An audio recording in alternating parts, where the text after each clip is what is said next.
Hello everyone and welcome back to the class. So basically welcome to this mega master class on JKSSB FA Accountancy. So आज की class सिर्फ MCQs का normal video नहीं है, ये आज की क्लास जो है एक कंसेप्चुअल डीप डाइव सेशन होने वाला है जहाँ पे आपको हर क्वेश्चन को एग्जामिनर के माइंडसेट से डिकोड करवाने की मैं मदद करूँगी। आज के क्वेश्चंस आपके सारे असर्शन रीजंस मैचिंग के ये सारे इस टाइप के जो क्वेश्चंस हैं वो मिक्स रहेंगे। At the end I have compiled like 40 questions in this video and I would love to know how much you gain. ठीक है, तो सेशन के एंड पे आपने मुझे कमेंट करके अपना स्कोर बताना है कि कितना कितना स्कोर आपने अचीव किया है। ठीक है, तो चलिए शुरू करते हैं हम आज की क्लास क्वेश्चन नंबर 1 के साथ, जो कि है हमारा मैचिंग टाइप का क्वेश्चन। सो आपको दो लिस्ट दी हुई है, लिस्ट 1 और लिस्ट 2। आपने चूज़ करने हैं सही पेयर। तो इस तरफ आपको एक्सपेंडिचर्स दिए हुए हैं, जैसे कि capital expenditure, deferred revenue expenditure, revenue expenditure और कॉन्टिंजेंट लायबिलिटी। आगे आपको बताया है कि इनको ट्रीट कैसे कैसे करना है। तो shown in notes to account, benefit extends over several years incurred for earning revenue या इंक्रीजिंग अर्निंग कैपेसिटी। तो ज़रा पूरे कंसेप्ट को समझते हैं लाइन बाय लाइन। देखो, सबसे पहले ये जानना ज़रूरी है कि एग्जामिनर ये चेक करता है कि कैंडिडेट एक्सपेंडिचर के नेचर को पहचान सकता है कि नहीं। तो सिर्फ डेफिनेशन याद है नहीं, इस क्वेश्चन में जो आपने ये भी ध्यान रखना है, 4 अलग अलग अकाउंटिंग कंसेप्ट आप देख रहे हो तो उनको डेलिबरेटली मिक्स किया है ताकि सुपरफिशियल लर्नर जो है ट्रैप में फंस जाए। सो कैपिटल एक्सपेंडिचर, सबसे पहले कैपिटल एक्सपेंडिचर है। इसका कोर आइडिया ये है कि एक ऐसा खर्च है जो बिजनेस की अर्निंग कैपेसिटी को बढ़ाता है या कोई लॉन्ग टर्म एसेट क्रिएट करता है, जैसे कि मशीन खरीदना, बिल्डिंग बनवाना, सेकेंड हैंड मशीनरी को यूजेबल बनाने के लिए इंस्टॉलेशन कॉस्ट। इन सब का बेनिफिट जो है ये आपको कई सालों तक मिलता है। इसीलिए कैपिटल एक्सपेंडिचर को बैलेंस शीट की एसेट की तरह दिखाया जाता है और P&L अकाउंट में नहीं दिखाया जाता। सो इस लॉजिक के अनुसार इस लिस्ट में से ये जो आपका ऑप्शन नंबर 4 है, ज़रा इसको देखो, इंक्रीजिंग अर्निंग कैपेसिटी, इसके साथ ना बिल्कुल सही मैच करता है। तो ये एक इसके साथ आ गया ऑप्शन नंबर 4 के साथ। इसको हम साथ साथ में लिखते भी रहते हैं ताकि हमें बाद में कन्फ्यूजन ना हो मैचिंग के लिए। तो ए का हमारे पास 4 ऑप्शन आ गया। ठीक है, अब हम आते हैं दूसरे डेफर्ड रेवेन्यू एक्सपेंडिचर के ऊपर। सो ये अकाउंटिंग का सबसे कंफ्यूजिंग टॉपिक माना जाता है। नेचर से ये रेवेन्यू एक्सपेंडिचर होता है, लेकिन इसका बेनिफिट 1 साल में ख़त्म नहीं होता बल्कि 2-5 साल तक चलता रहता है।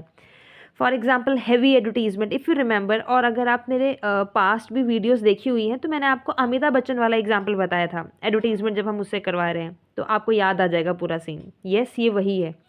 सो रिसर्च कॉस्ट या प्रीलिमिनरी एक्सपेंसेस, ये सारे डेफर्ड रेवेन्यू एक्सपेंडिचर के एग्जांपल्स हैं। सो इसलिए इसे 1 साल में पूरा चार्ज नहीं करते बल्कि कई सालों में इसे राइट ऑफ करते हैं। तो इसकी इस कंसेप्ट के हिसाब से इसका सही मैच क्या बन रहा है? ऑप्शन नंबर 2 बन रहा है। ठीक है, benefit extends over several years, तो बी का क्या बन गया? 2 बन गया। फिर हमारे पास आता है जी revenue expenditure.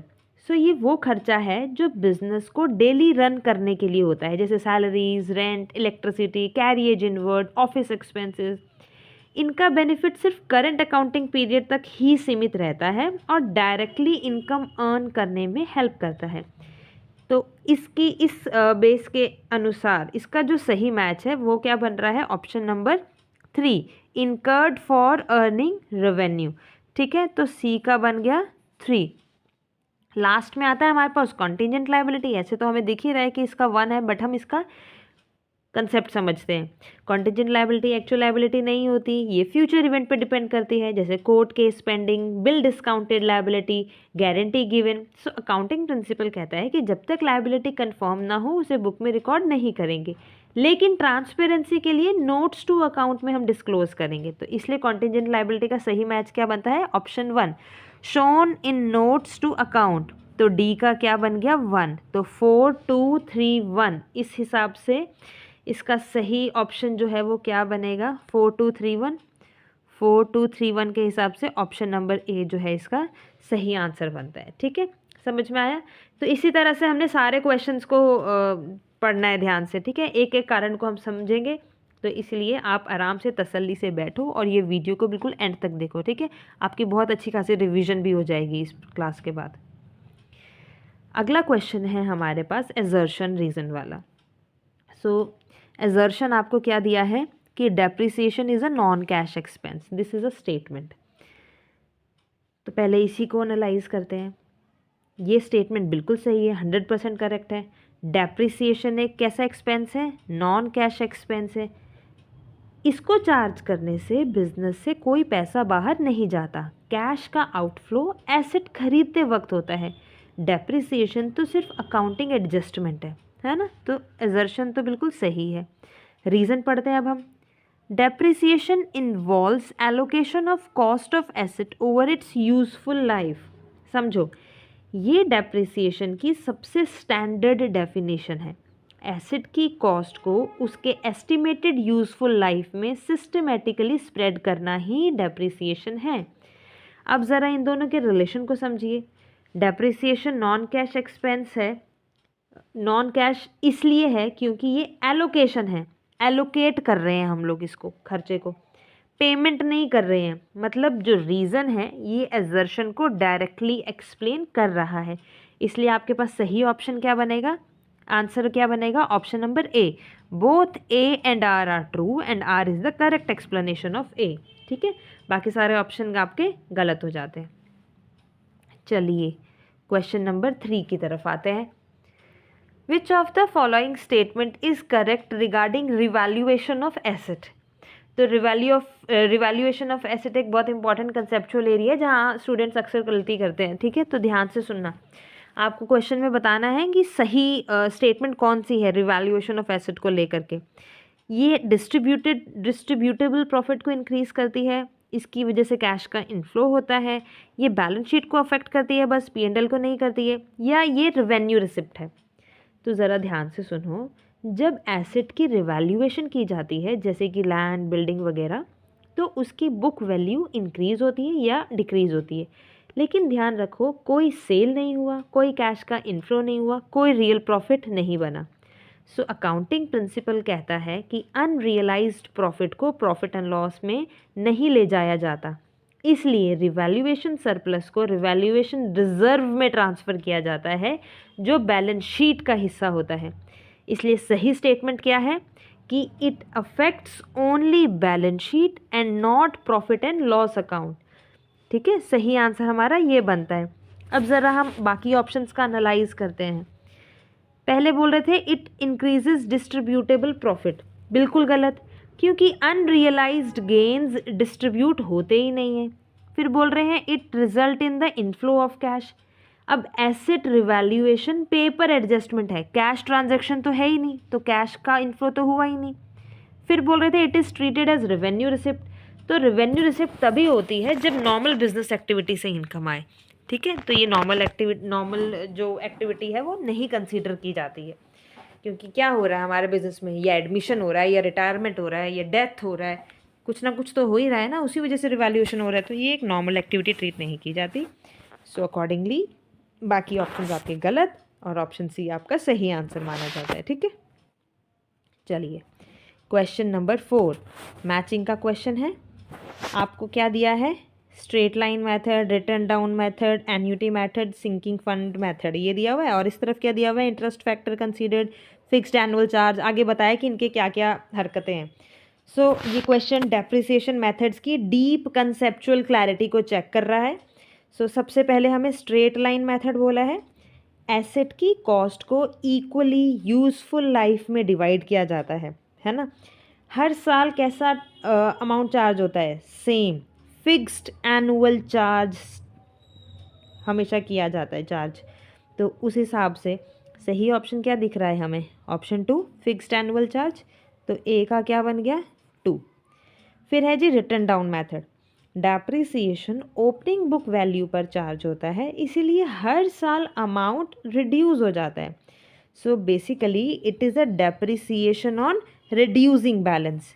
So B will go to option 3। फिर आता है एन्युटी मेथड। सो ये method time value of money consider करता है। एसेट में इन्वेस्टेड कैपिटल पर इंटरेस्ट कैलकुलेट किया जाता है। सो क्या इसका ऑप्शन दिख रहा है हमें? इंटरेस्ट फैक्टर को कंसीडर किया जा रहा है ना एन्युटी में, तो ऑप्शन सी का बनता है 1। फिर लास्ट सिंकिंग फंड मेथड का तो दिख ही रहा है हमारे पास की 4 है, पर इसका कारण समझते हैं। सिंकिंग फंड मेथड का रिप्लेसमेंट ऑब्जेक्टिव होता है, हर साल फंड क्रिएट करके इन्वेस्ट किया जाता है ताकि एसेट की लाइफ ख़त्म होने पर नया एसेट खरीदा जा सके। So amount set aside for replacement, ठीक है। इसलिए ये ऑप्शन जो है आपका मैच कर रहा है परफेक्टली। हमारे पास यहाँ पर क्या बन गया? 2 3 1 4। तो 2 3 1 4 किस में आ रहा है? देखो 2 3 1 आ रहा है, 2 3 1 4 आ रहा है ऑप्शन ए में, तो ये हमारा सही आंसर बन जाता है, ठीक है। चलिए फिर आते हैं हम क्वेश्चन 5 की तरफ। ये क्वेश्चन थोड़ा डेंजरस ट्रैप होने वाला है, थोड़ा ध्यान से देखना। एजर्शन हमें क्या दी हुई है? Goodwill is a fictitious asset. क्या ये स्टेटमेंट सही है? No, absolutely wrong. गुडविल कहाँ से फिक्टिशियस एसेट आ गई? ये फिक्टिशियस एसेट नहीं, एक इंटेंजिबल एसेट है। फिक्टिशियस एसेट वो होते हैं जिनकी कोई रियलाइजेबल वैल्यू नहीं होती, जैसे कि preliminary expenses, discount on issue of shares, ये सिर्फ डेफर्ड लॉसेज होते हैं।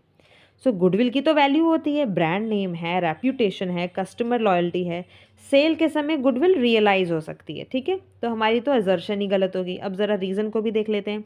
Goodwill can not be seen और touch but has a value.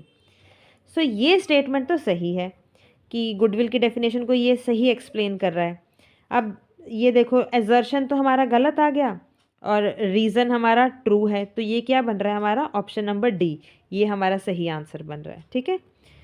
चलिए अब बढ़ते हैं हम क्वेश्चन नंबर 6 की तरफ। इसमें हमें बोल रहे हैं which statement is correct about outstanding expense. Outstanding expense के हिसाब से बताना है कौन सी स्टेटमेंट सही है, ठीक है। देखो याद रखना, आउटस्टैंडिंग एक्सपेंस अकाउंटिंग एडजस्टमेंट का सबसे बेसिक टॉपिक है, लेकिन कंफ्यूजिंग करने के लिए भी ये काफ़ी है।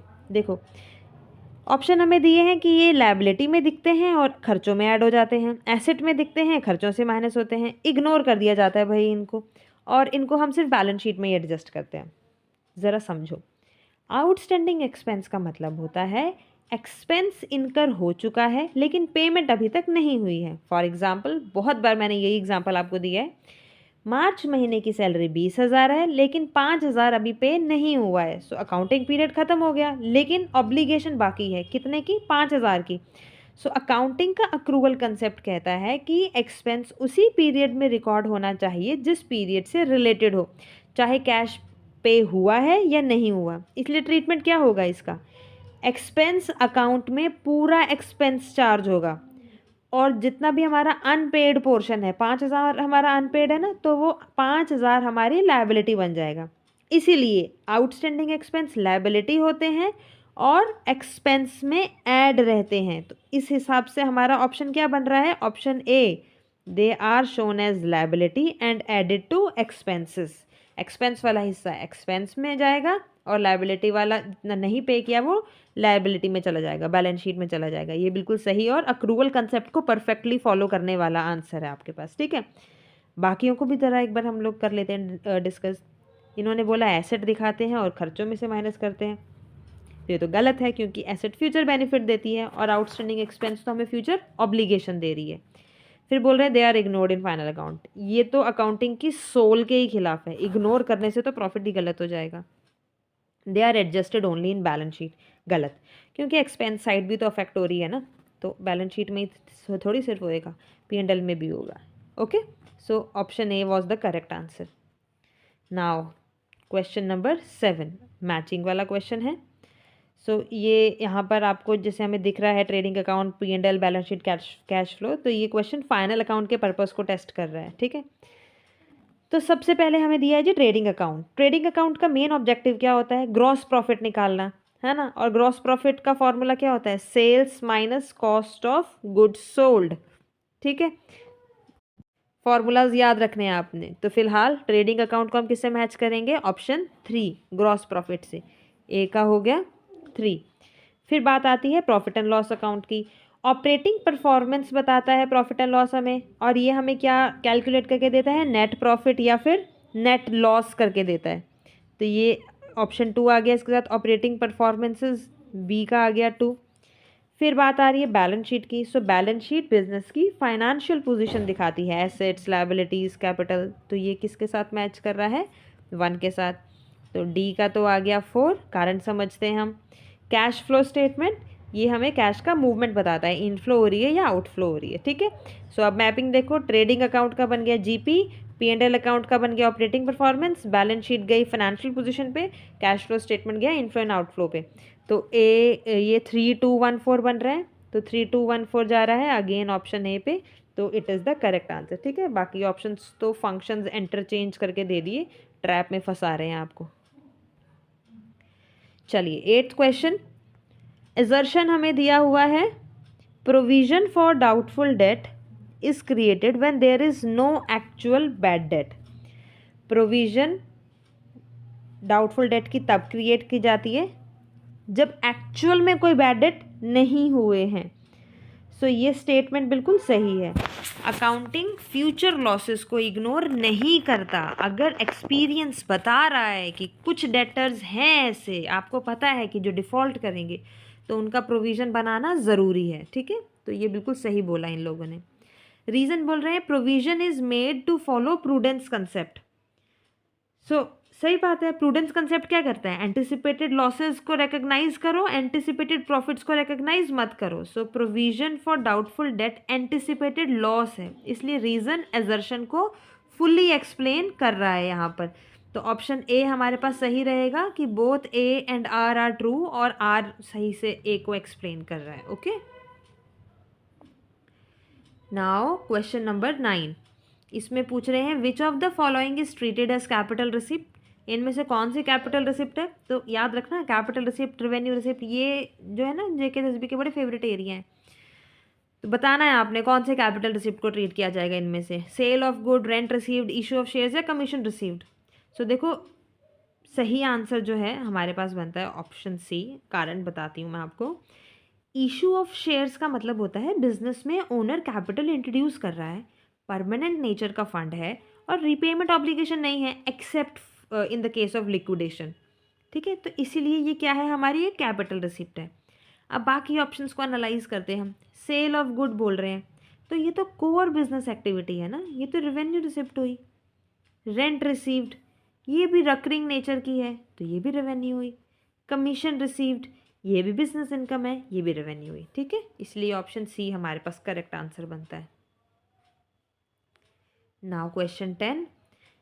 इसमें आपको लिस्ट्स दे रखी हैं। ये रेशो का कंसेप्चुअल क्लासिफिकेशन टेस्ट कर रहा है, ठीक है। यहाँ पर तो करंट रेशो दी हुई है आपको सबसे पहले। सो करंट रेशो का फॉर्मूला क्या होता है? फॉर्मूलाज आपने सबके याद रखने हैं। करंट रेशो का फॉर्मूला है CA/CL, current asset upon current liabilities, and it is including stock as well. So ये क्या बताता है? Short term liquidity including stock. तो ऑप्शन 4 के साथ मैच कर गया ए का। फिर आता है लिक्विडिटी रेशो, जिसे हम और क्या नाम से कहते हैं? Quick ratio. सो ये स्टॉक और प्रीपेड एक्सपेंस को एक्सक्लूड करता है, बाकी फॉर्मूला करंट रेशो वाला ही है। तो ये क्या है? इमीडिएट लिक्विडिटी जो है ना, उसको ये रिफ्लेक्ट करता है आपका क्विक रेशो। तो इसका क्या बन गया? बी का 2, क्योंकि रहेगा सेम वैसा करंट रेशो के जैसा ही, बट एक्सक्लूड क्या हो जाएगा? स्टॉक। तो बी का आ गया 2। फिर है प्रोप्राइटरी रेशो। इसका फॉर्मूला क्या होता है? Proprietary fund divided by total asset. So ये क्या है? लॉन्ग टर्म फाइनेंशियल स्टेबिलिटी को रिप्रेजेंट करता है। तो सी का आ गया 3 और डी का आ गया 1। डेट इक्विटी रेशो क्या है? फॉर्मूला क्या होता है इसका? Outsiders fund divided bye owner's fund. तो ये हमारी सॉल्वेंसी पोजीशन दिखाता है, ठीक है। सो 4231 is on option A again, so it is the correct answer, ठीक है। चलिए क्वेश्चन नंबर 11। इसमें आपको एजर्शन क्या दिया है? Closing stock is valued at cost और net realizable value whichever is lower. तो देखो, ये किस पे बेस्ड है? कौन से कंसेप्ट पे बेस्ड है? बहुत बार मैंने आपको ये टॉपिक करवाया हुआ है। ये बेस्ड है कंजर्वेटिज्म कंसेप्ट पे। ये क्वेश्चन अकाउंटिंग के सबसे पहले फंडामेंटल प्रिंसिपल में से एक को टेस्ट करता है, स्टॉक वैल्यूएशन और प्रूडेंस कंसेप्ट। प्रूडेंस को कंजर्वेटिज्म भी कहते हैं। सो क्लोजिंग स्टॉक का वैल्यूएशन प्रॉफिट कैलकुलेशन को डायरेक्टली अफेक्ट करता है, अगर क्लोजिंग स्टॉक ज़्यादा दिखाई जाएगी तो प्रॉफिट बढ़ जाएगा, अगर कम दिखाई जाएगी तो प्रॉफिट कम हो जाएगा। इसीलिए अकाउंटिंग में एक बहुत ही स्ट्रिक्ट रूल बना दिया इन लोगों ने, ताकि प्रॉफिट आर्टिफिशियली इन्फ्लेट ही ना हो आपके। सो कॉस्ट का मतलब क्या रहेगा? Purchase cost plus direct expenses. Direct expenses कौन से? वही कैरियज इनवर्ड, वेजेस, वो सारे जो आपके ट्रेडिंग अकाउंट में आते हैं वो सारे। और नेट रियलाइजेबल वैल्यू का मतलब क्या रहेगा? Expected selling price minus selling expenses. अब रूल क्या कहता है कि कॉस्ट और net realizable value whichever is lower, है ना। अब ज़रा समझते हैं क्यों। देखो, accounting anticipates losses but not profit. So अगर मार्केट वैल्यू गिर गई तो आपकी जो नेट रियलाइजेबल वैल्यू है उसकी जो कॉस्ट से कम हुई, तो लॉस तो ऑलरेडी फोर्सीएबल है, दिख रहा है। सो उसे करंट पीरियड में रिकॉग्नाइज करना चाहिए। लेकिन अगर नेट रियलाइजेबल वैल्यू कॉस्ट से ज़्यादा हो गई तो प्रॉफिट अनरियलाइज्ड है और उसे हम इग्नोर कर देंगे। तो यहीं पे सारा कंजर्वेटिज्म, प्रूडेंस कंसेप्ट लागू होता है। सो एजर्शन आपका बिल्कुल सही है। और रीज़न को देखें तो रीज़न क्या कह रहे हैं? It is based on conservatism concept. तो रीज़न भी एग्जैक्टली यही एक्सप्लेन कर रहा है कि रूल कंजर्वेटिज्म पर बेस्ड है, इसलिए एजर्शन भी सही है, रीज़न भी सही है, दो उसको एक्सप्लेनेशन भी सही है। तो ऑप्शन ए आपके पास सही आंसर बन के आ जाएगा इसके पास। ठीक है, चलिए अब आते हैं क्वेश्चन 12 के ऊपर। विच statement is correct about reserves? Reserves के बारे में आपने बताना है। सो रिजर्व्स और प्रोविजन को बच्चे अक्सर मिक्स कर देते हैं, तो इसी कन्फ्यूजन का फ़ायदा एग्जाम में उठ जाता है। रिजर्व याद रखना, रिजर्व क्या होता है? रिजर्व प्रॉफिट का वो हिस्सा होता है जिसे बिजनेस इंटेंशनली फ्यूचर यूज़ के लिए अलग रखता है। रिजर्व किसी नॉन लायबिलिटी के लिए नहीं होता, बल्कि जनरल फाइनेंशियल स्ट्रेंथ के लिए होता है, जैसे general reserve, capital reserve, revenue reserve. ठीक है, इन सब चीज़ों के लिए। अब ज़रा ऑप्शन तो पढ़ लें हम इनके। आपको रिजर्व के लिए पूछ रहे हैं कौन सा स्टेटमेंट सही है। ये नॉन लायबिलिटी के लिए होता है, ये कैपिटल रिसिप्ट में से बनाया जाता है, ये फाइनेंशियल पोजीशन को स्ट्रेंथन करता है, कि ये कंपलसरी है लॉ के अंडर। तो देखो, रिजर्व का मेन पर्पस क्या होता है कि बिजनेस की फाइनेंशियल पोजीशन को मजबूत करना, फ्यूचर अनसर्टेनिटी से प्रोटेक्शन दिलवाना, और एक्सपेंशन या डिविडेंड स्टेबिलिटी के लिए भी ज़रूरी होता है कई बार रिजर्व। ठीक है, अब ज़रा एक एक ऑप्शन को एनालाइज करते हैं। ऑप्शन ए आपको कह रहा है कि they are created to meet known liability. So ये प्रोविजन की डेफिनेशन है, रिजर्व की नहीं। प्रोविजन हम बनाते हैं नॉन लायबिलिटी के लिए, जैसे provision for doubtful date, provision for depreciation, ये वाले। ठीक है, तो ये गलत हो गया। फिर बोल रहे हैं they are created out of capital receipts. So कुछ रिजर्व्स कैपिटल नेचर के हो सकते हैं, जैसे कैपिटल रिजर्व, लेकिन जनरल रूल नहीं है ये, तो इसलिए ये गलत हो गया। फिर बोल रहे हैं दे स्ट्रेंथन फाइनेंशियल पोजीशन।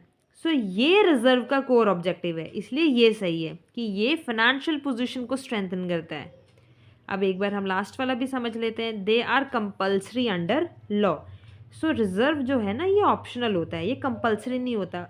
बस एक रिजर्व है, कौन सा? स्टैट्यूटरी रिजर्व, वो भी किसी स्पेसिफिक केस में, वहाँ पर ये कंपल्सरी बनता है, अदरवाइज नहीं है compulsory. So option C is the correct answer. Now question number 13 matching का। सो यहाँ पर आपको ये क्वेश्चन लॉसेस, एक्सपेंसेस, गेन्स और एंटिसिपेटेड लॉसेस की क्लासिफिकेशन टेस्ट कर रहा है। सबसे पहले आपको दिया है bad debt. So bad debt क्या है? जब डेटर से पैसा रिकवर नहीं हो पाता, तो ये तो एक्चुअल लॉस होता है, तो ये लॉस, ये ए का 1। फिर प्रोविजन फॉर बैड डेट, ये future profits future possible loss के लिए एस्टिमेट बनाया जाता है। So it is anticipated loss, B का 3। फिर डिस्काउंट अलाउड, कस्टमर को अर्ली पेमेंट या इंसेंटिव के लिए दिया जाता है ये। सो ये बेसिकली क्या होता है? हमारा खर्चा होता है, सी का 4। फिर आता है डी, डिस्काउंट रिसीव्ड। सो ये सप्लायर से बेनिफिट मिलता है, तो इसलिए ये क्या होता है हमारा? गेन, डी का 2। तो 1 3 4 2, 1 3 4 and 2 comes under option A. So this is the correct option. Now question 14, इसमें हमें क्या पूछ रहे हैं? Trial balance is prepared to check arithmetical accuracy, और रीज़न दिया है agreement of trial balance ensure absence of all error. पहले हम ट्रायल बैलेंस का पर्पस समझते हैं, बड़ा ज़रूरी है। ट्रायल बैलेंस सिर्फ ये चेक करता है कि debit is equals to credit है कि नहीं है। इसका मतलब है कि बुक्स मैथमेटिकली करेक्ट भी हो सकती हैं, पर कंसेप्चुअली गलत हो सकती हैं। क्योंकि हमें पता है कि कुछ गलतियां होती हैं जो ट्रायल बैलेंस डिटेक्ट करता ही नहीं है, जैसे error of principle, error of omission, compensating error, error of commission in some cases. इसलिए as per the given scenario आपका एजर्शन तो बिल्कुल सही है कि it is prepare to check arithmetical accuracy, arithmetical accuracy check करता है। लेकिन रीजन में मुझे यहाँ गड़बड़ दिख रहा है। देखो, agreement of trial balance ensures absence of all errors, ये गलत है, क्योंकि ट्रायल बैलेंस अग्री कर रहा है तो ये इस बात का सबूत नहीं है कि आपका ट्रायल बैलेंस जो है वो उसमें कोई गलती नहीं है। ठीक है, तो इसलिए सही ऑप्शन क्या बन रहा है? ऑप्शन नंबर सी, कि ए तो ट्रू है बट आर जो है वो फॉल्स है। ठीक है, now question number 15, which statement is correct regarding contingent liability? कौन सी सही है स्टेटमेंट आपने बताना है। बार बार पूछा जाता है इस टॉपिक से रिलेटेड क्वेश्चन, ध्यान रखना है। पहले आप ये बताओ मुझे, कॉन्टिजेंट लायबिलिटी क्या होती है? ऐसी लायबिलिटी जो फ्यूचर अनसर्टेनिटीज़ पर डिपेंड करती है। पहले भी बताया मैंने आपको, जैसे pending court case, guarantee given, या बिल्स डिस्काउंटेड लायबिलिटी।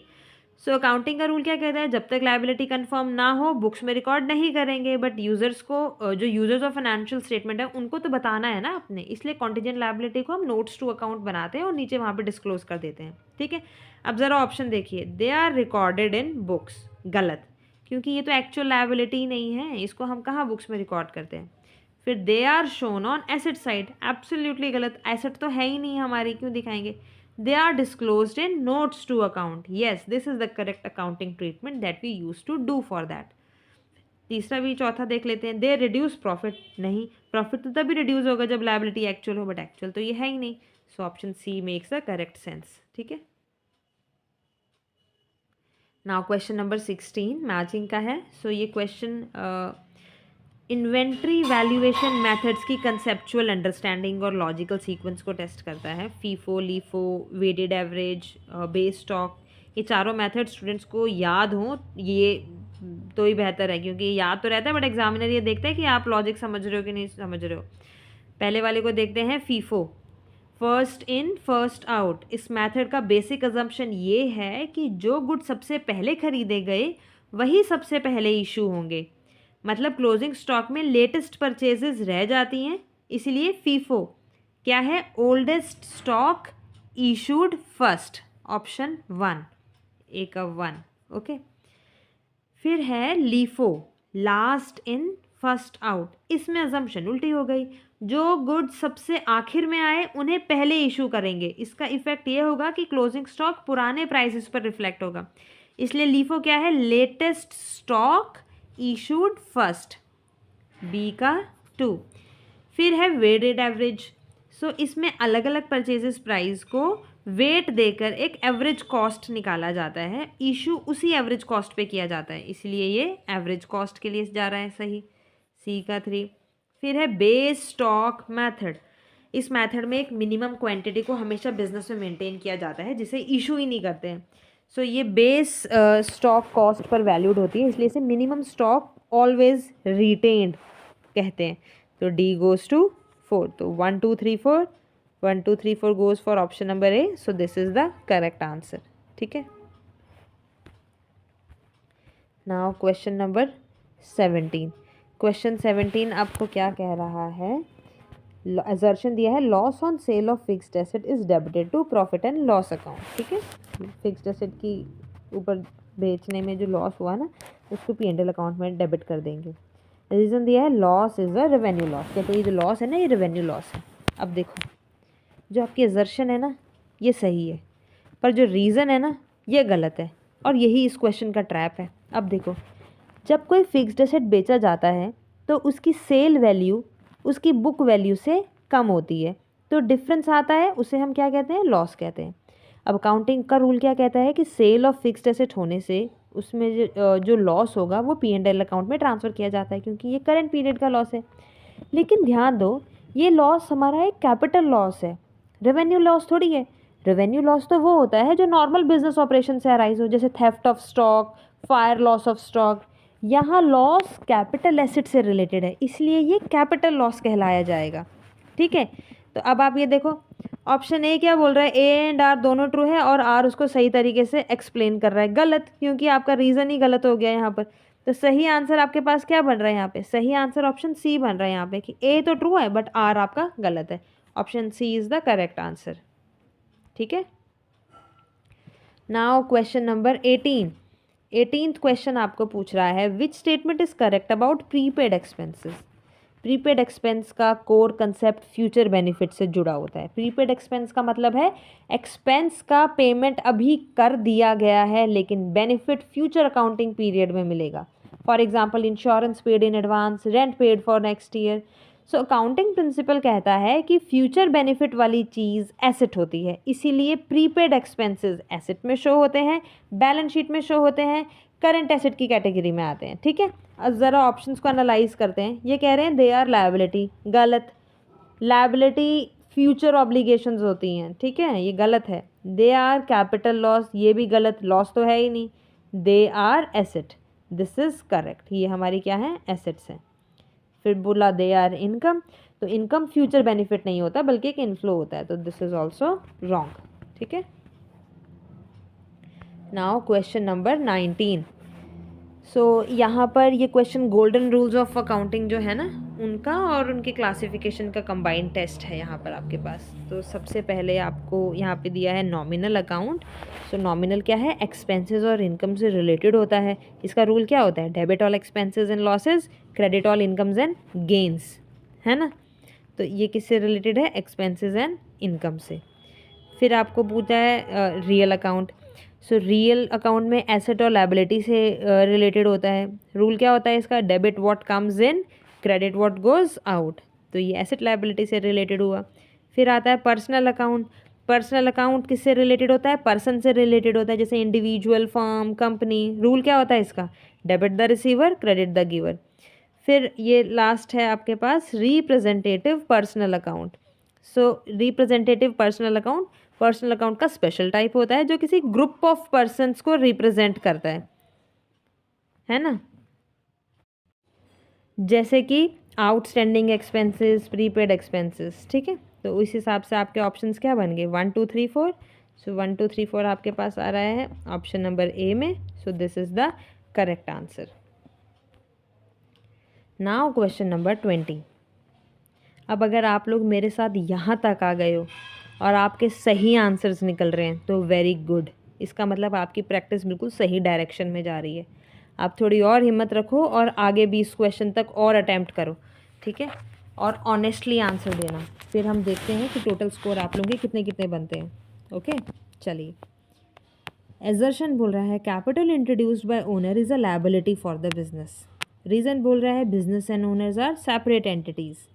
सो ये क्वेश्चन आपका separate entity concept, business entity concept का डायरेक्ट एप्लीकेशन है। अकाउंटिंग में बिजनेस को ओनर से अलग माना जाता है। जब ओनर बिजनेस में कैपिटल इंट्रोड्यूस करता है तो बिजनेस के लिए वो पैसा एक्सटर्नल लायबिलिटी होती है, क्योंकि बिजनेस को ओनर को रीपे करना होता है at the time of liquidation. इसलिए कैपिटल क्या हो गया, बिजनेस की लायबिलिटी। ओनर कौन है, बिजनेस का creditor.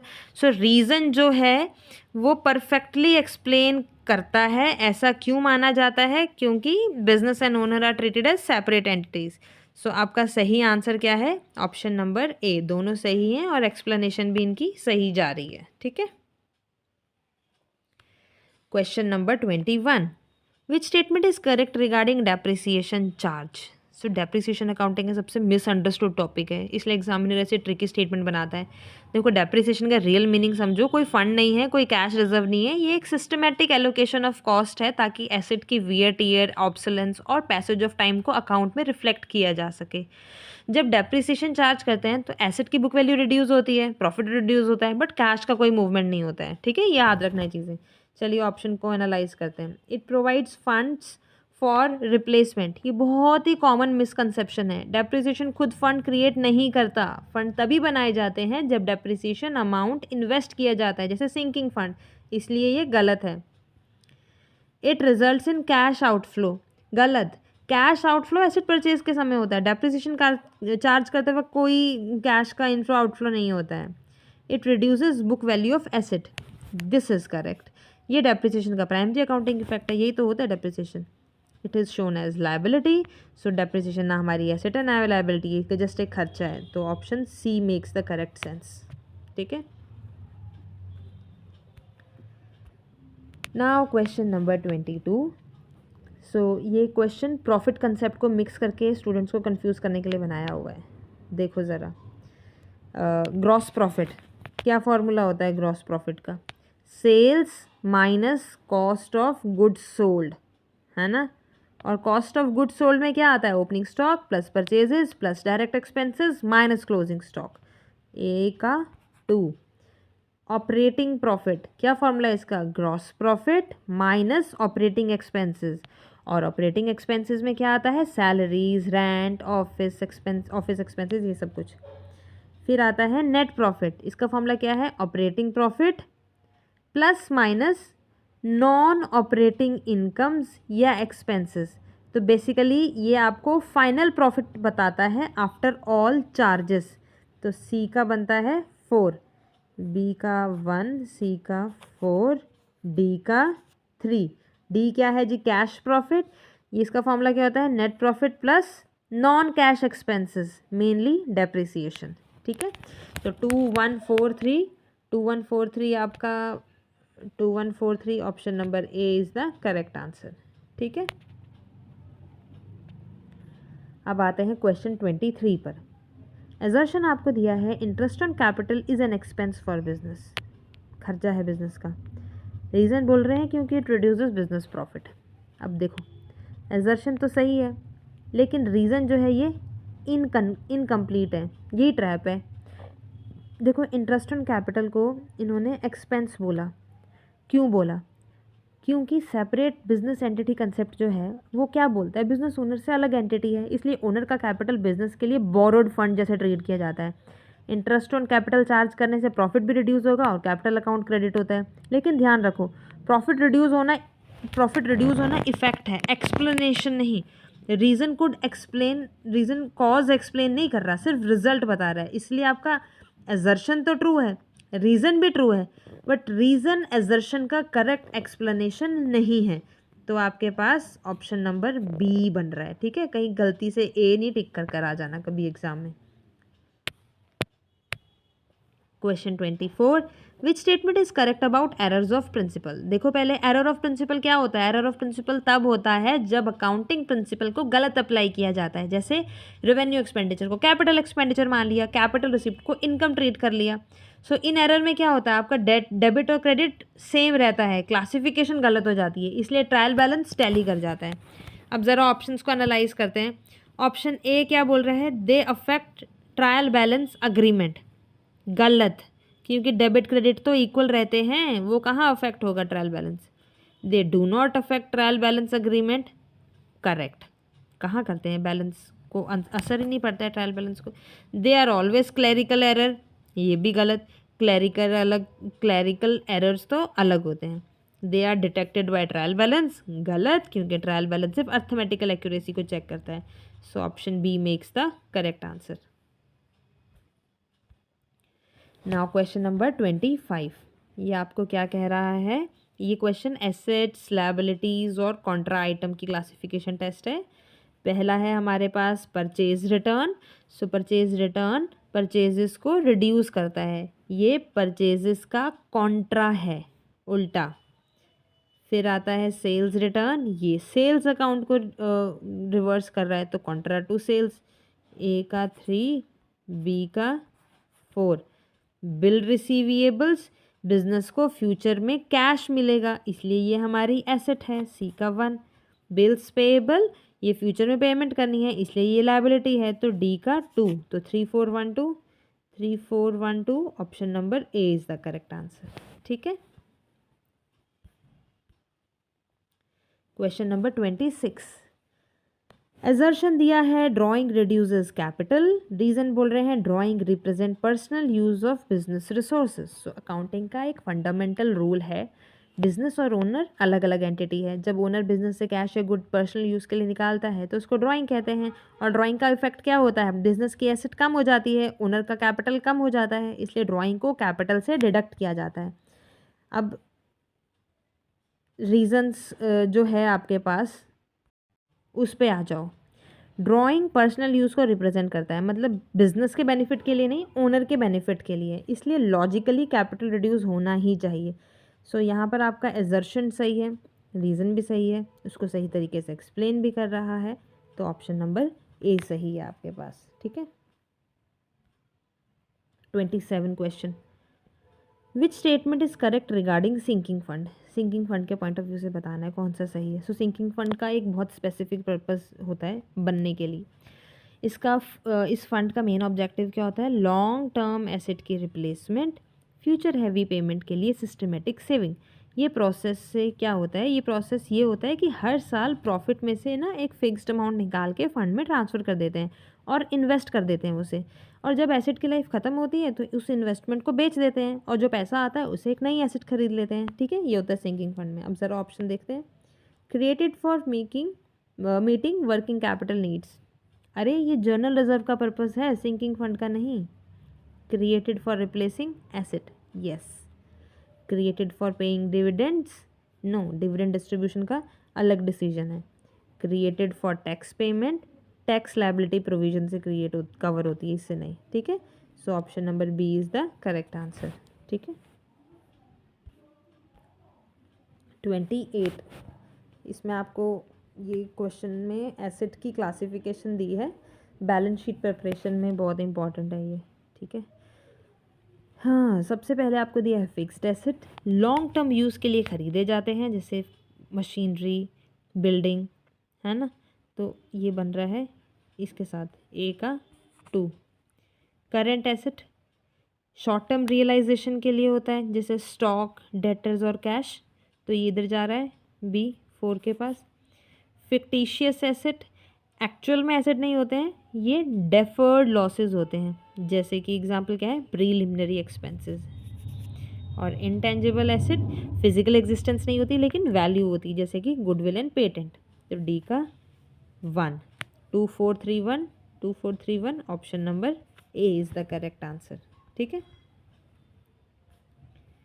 Now question number 29, assertion आपको दिया है, commission received in advance is a liability. Reason में समझा रहे हैं क्योंकि it is an income not yet earned. देखो अब समझो, अक्रूवल कंसेप्ट अकाउंटिंग का बैकबोन है। कमीशन रिसीव्ड इन एडवांस का मतलब ये हुआ कि कैश मिल गया, सर्विस अभी प्रोवाइड नहीं हुई है। अकाउंटिंग का रूल क्या कहता है, इनकम तभी रिकग्नाइज होगी जब अर्न हो जाए, जब तक सर्विस ही नहीं दी तब तक बिजनेस पर ऑब्लिगेशन है वो, इसलिए एडवांस इनकम मतलब अनअर्न इनकम, ये क्या होगी हमारी लायबिलिटी। सो रीज़न एग्जैक्टली यही एक्सप्लेन कर रहा है।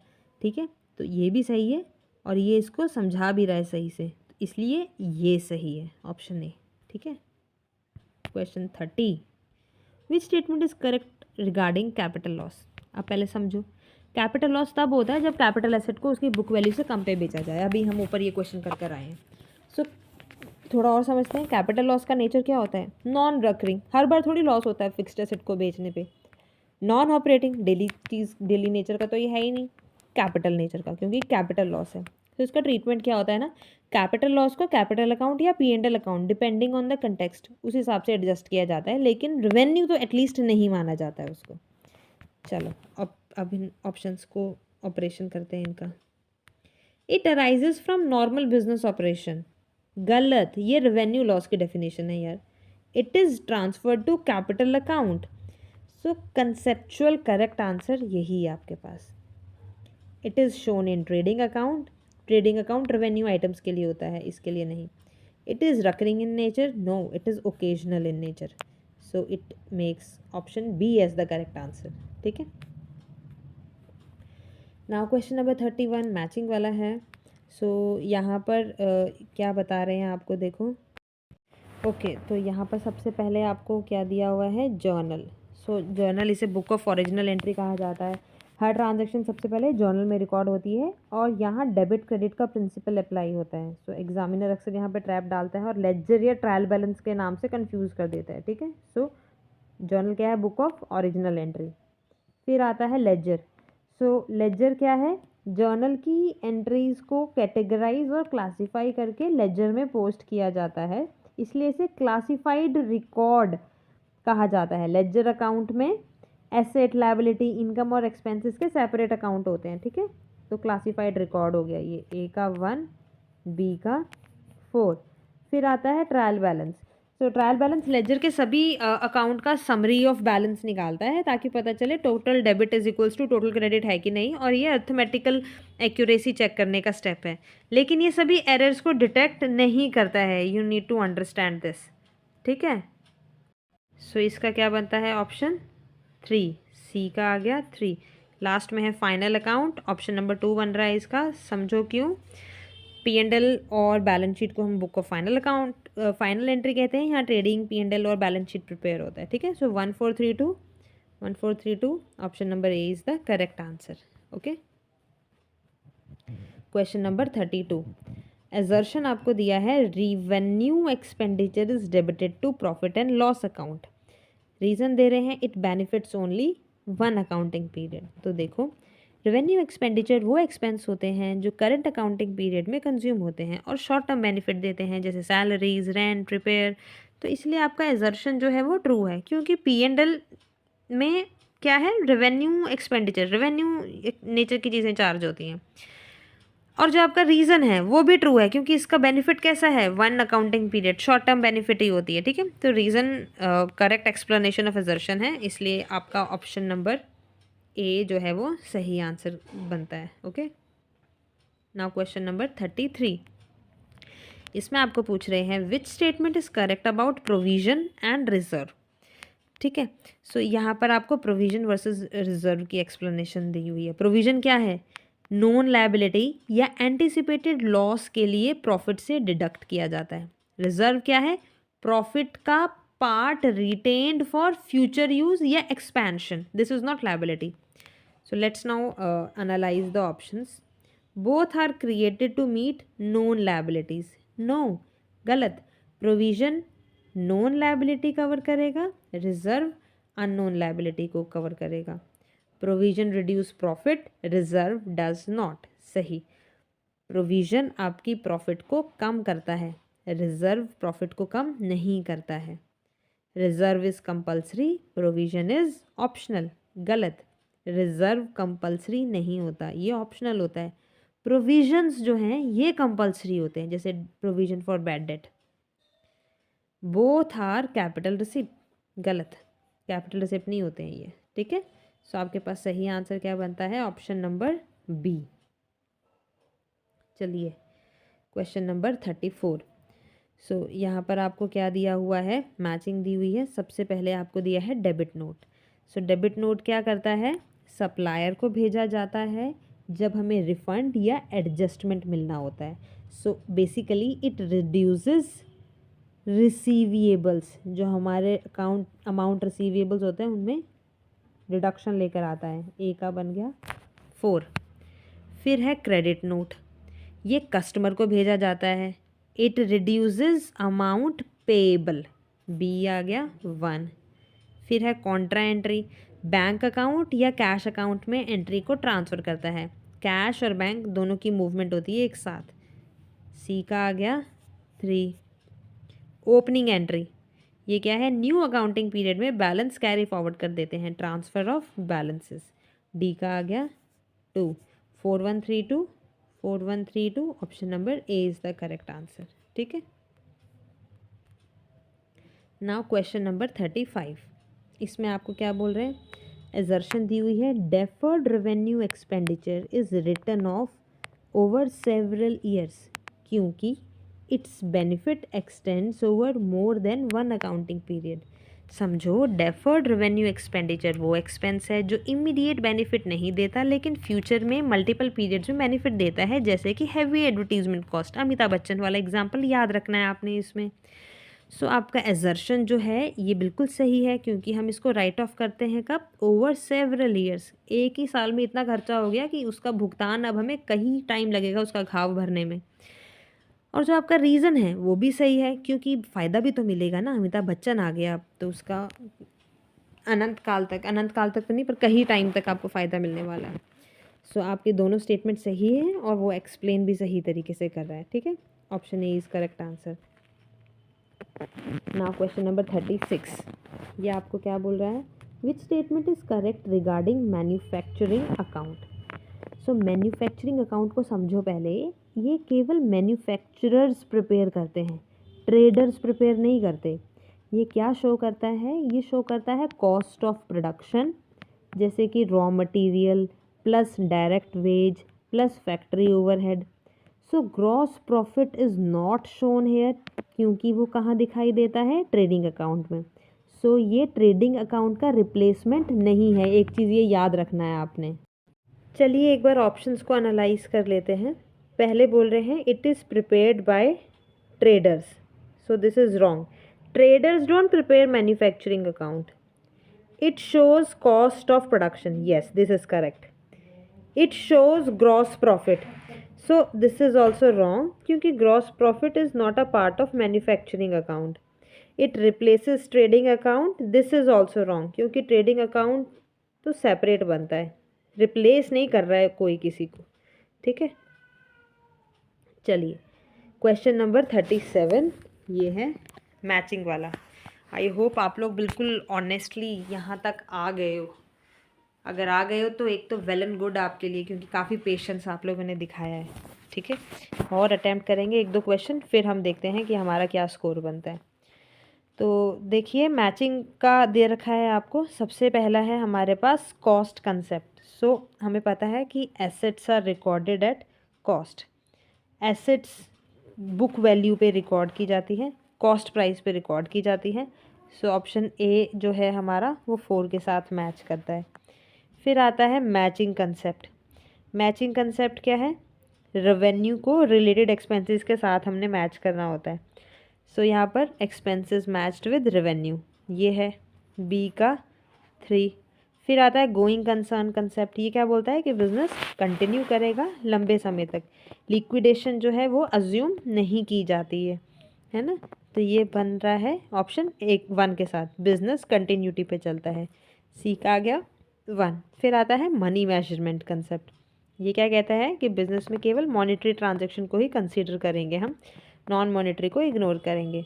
तो ये बनता है ऑप्शन 2 के साथ, ओनली मॉनेटरी ट्रांजैक्शन रिकॉर्डेड। तो डी का क्या आ गया 2। तो 4 3 1 2, 4 3 1 2 आता है ऑप्शन नंबर ए में। तो option A is the correct answer, ठीक है। चलिए क्वेश्चन नंबर 38। एजर्शन आपको दिया है bank overdraft appears on the liability side of balance sheet. Bank overdraft कहाँ पे दिखता है, बैलेंस शीट की लायबिलिटी साइड में। क्यों, क्योंकि it represents debit balance of bank account, ठीक है। अब ज़रा समझो, ओवरड्राफ्ट क्या है, bank allowed cash withdrawal beyond balance. जितना आपका बैलेंस है उसके बियॉन्ड जा कर के भी आप कैश विड्रॉ कर सकते हो, that is bank, that is overdraft. So for businesses this is the obligation to repay, it is a liability for them. So debit balance of bank, क्यों, क्योंकि बैंक्स पर्सपेक्टिव में डेबिट, बिजनेस पर्सपेक्टिव में liability. So जो आपका assertion है ये भी सही है, और जो रीज़न है ये भी इसको सही से बता रहा है। सो ऑप्शन ए जो है ये सही आंसर आपके पास बनता है, सही ऑप्शन बनता है, ठीक है। Now question number 39। इसमें आपको बोल रहे हैं which statement is correct regarding cash discount. So पहले बताओ, पहले समझो कैश डिस्काउंट क्या है, it is allowed to customer for prompt payment, ताकि वो फटाफट पेमेंट करे, इसलिए आप दे दो, ले भाई ये डिस्काउंट रख, पैसे दे तू फटाफट। तो इससे क्या होता है कि it reduces expenses for customers, it is recorded in profit and loss account और contra to sales. You need to remember it is not a capital expenditure, neither it is shown in the balance sheet, ठीक है। So option के analysis देखते हैं। It is allowed for prompt payment, yes prompt payment के लिए ही होता है ये। It is shown in balance sheet, no balance sheet में नहीं दिखता ये। इट इज़ कैपिटल एक्सपेंडिचर, बिल्कुल भी नहीं। It is recorded in memorandum, so memorandum में रिकॉर्ड ऑप्शनल है, मेन एंट्री इसकी अकाउंटिंग में होती है। तो ये ऑप्शन भी आपका गलत ही होगा, सही ऑप्शन आपका बनता है ऑप्शन नंबर ए, ठीक है। चलिए वेरी गुड। अब हम हैं इस क्लास के आखिरी क्वेश्चन के ऊपर। इसको और आंसर दे दो, फिर ज़रा मुझे स्कोर बताना आप लोग कितना लेकर कर आए हो, ठीक है, और ऑनेस्टली बताना। सो आपको मैचिंग दिया हुआ है यहाँ पे, ऑपरेटिंग, इन्वेस्टिंग, फाइनेंसिंग और एक्स्ट्राऑर्डिनरी एक्टिविटीज़ दी हुई हैं। सबसे पहले दिया ऑपरेटिंग एक्टिविटीज़।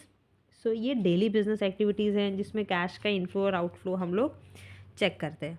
सो यहाँ पर क्या दिख रहा है हमारे को, कौन सा ऑप्शन सही आ रहा है इसमें, कैश फ्रॉम रेगुलर बिजनेस में से यहाँ पर होगा ए का 3। फिर है इन्वेस्टिंग एक्टिविटी, ये लॉन्ग टर्म एसेट की परचेज या सेल से रिलेटेड होता है, ठीक है। तो यहाँ पर ऑप्शन के हिसाब से ऑप्शन 2 बन रहा है, purchase of fixed asset, P का आ गया 2।